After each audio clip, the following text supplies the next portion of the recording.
Bonjour à tous, c'est Sirdek, bienvenue dans ce nouvel épisode du marché des cartes. Comme chaque semaine, je vous présente les ventes les plus intéressantes du marché, ainsi qu'une sélection de cartes à surveiller. Alors restez bien jusqu'à la fin. Et on commence tout de suite avec la carte la plus intéressante de cette semaine, le Dracofeu de Flamme Obsidienne. Je sais qu'on pouvait la trouver autour des 400€ l'an dernier. Le prix s'explique parce que cette carte est très difficile à grader, elle sort très mal de booster, et elle a atteint cette semaine 1300€ en PSA 10. On a la Star PSA 8 qui a été vendue 10 000€ il y a pile un an, et cette semaine, la même carte a été vendue à 11 000€. Ensuite, on va passer à quelques cartes Trainer Gallery qui sont assez intéressantes à suivre. On a tout d'abord le Zacian V qui a été vendu à 220€. On peut la trouver en PCA 9,5 autour des 90€, voire 80€ en ce moment.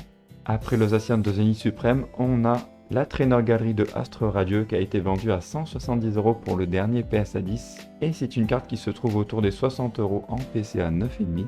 La Nymphalie VMAX qui a été vendue à 260€ en PSA 10, une légère augmentation depuis janvier-mars, où le prix se situerait plutôt entre 190€ et 260€ pour cette carte actuellement. On a le Mimikyu de la même série en Trainer Gallery, la V, qui s'est vendu cette semaine en deux exemplaires à 260 et 265€. La Zeraora VMAX de Zénith Suprême qui est montée à 360€ contre 250 le mois dernier. On enchaîne avec le Noctali V de Star Étincelante, la Trainer Gallery numéro 22, une carte que j'adore et qui est très intéressante à suivre. La dernière a été vendue 440€. Une légère augmentation par rapport à 380 il y a 2 semaines. Elle fait partie des cartes intéressantes à surveiller. Je ne pense pas qu'elle va encore énormément augmenter, mais c'est une carte extrêmement demandée.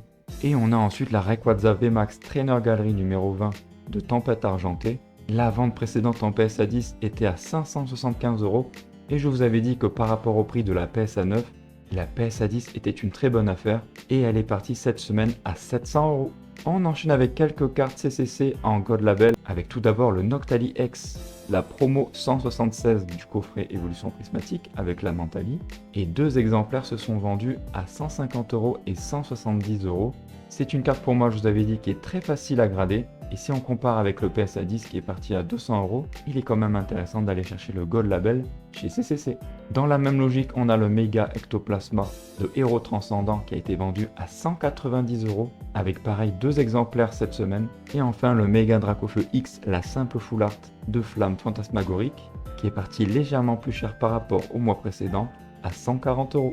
Grâce à ces ventes, je peux vous dire que les cartes de Mega Evolution sont très bien imprimées et valent le coup d'être gradées. Et pour changer un petit peu, on a un Low Class Holo Reverse de Créateur des Légendes qui est parti en PSA 9 cette fois-ci à 550€ contre 725€ il y a 3 mois en mars 2026. On a un Papinox X qui s'est vendu en PSA 10 à 1500€, c'est assez incroyable, toujours dans Créateur des Légendes.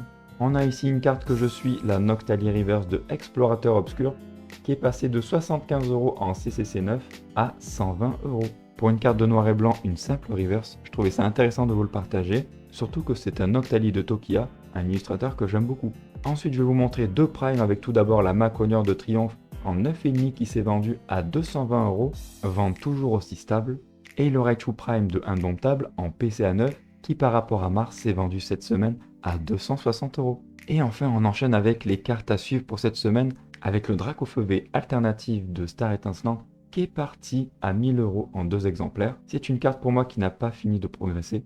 On a ensuite le Miaous AR de Flamme Fantasmagorique qui a été vendu à 280€ il y a 2 semaines. Et cette semaine, elle poursuit une légère augmentation à 300€. Et je pense que c'est une carte qui devrait légèrement baisser car comme je vous avais dit, elle est très facile à faire grader. Le Magnéton, la carte qui est toujours aussi intéressante à suivre, la promo de l'ETB Étincelle déferlante, qui s'est vendue cette semaine à 220€, qui continue sa légère progression. On a ensuite Lucario V-Star, la promo de l'ETB Zénith Suprême, qui s'est vendue en 2 exemplaires à 260€ cette semaine, tandis que le PSA 10 vendu il y a 2 semaines était un numéro de gradation beaucoup plus récent. Alors dites-moi en commentaire si pour vous, le numéro de gradation d'une carte, gradée plus ou moins récemment, peut influencer son prix. Ensuite, je voulais vous partager les 3 hits de Destinée de Paldea. On a tout d'abord le Dracofeu qu'on avait vu dans l'épisode précédent, qui s'est vendu à 750€ en PSA 10, tandis que le Gardevoir est toujours autour des 400 € en PSA 10 et pour moi c'est une carte qui est aussi difficile à faire grader et qui devrait prochainement progresser. Et enfin on a le Mew Bubble qui est monté à 1750 € cette semaine contre 1300 € la semaine dernière. Et pour terminer sur ce marché des cartes, je vous présente mon achat de la semaine, ce Dracofeu Hérosil qui vient compléter ma collection que j'ai acheté pour la somme de 480 €, qui pour moi est un très bon prix car il a les upgrades à 10 en coin et surface et un centrage à 9 qui est plutôt assez intéressant. La dernière PSA 10 a été vendue à 2800 € et donc vous comprenez bien que j'ai un petit peu de budget mais pas assez pour aller acheter cette carte en PSA 10 directement. Et ainsi pour moi c'était l'occasion idéale de l'acheter en CCC 9,5 avec ce genre de upgrade pour aller chercher le PSA 10. On peut conclure cet épisode que les cartes qui sont très difficiles à grader récentes sont très recherchées en PSA 10, que la rareté des cartes Trainer Gallery et Galarian Gallery ont toujours autant le vent en poupe. Et enfin, dites-moi en commentaire quelle est la carte la plus intéressante à suivre pour cette semaine. Et on se dit à la semaine prochaine pour un nouvel épisode du marché des cartes. Allez, salut, ciao ciao!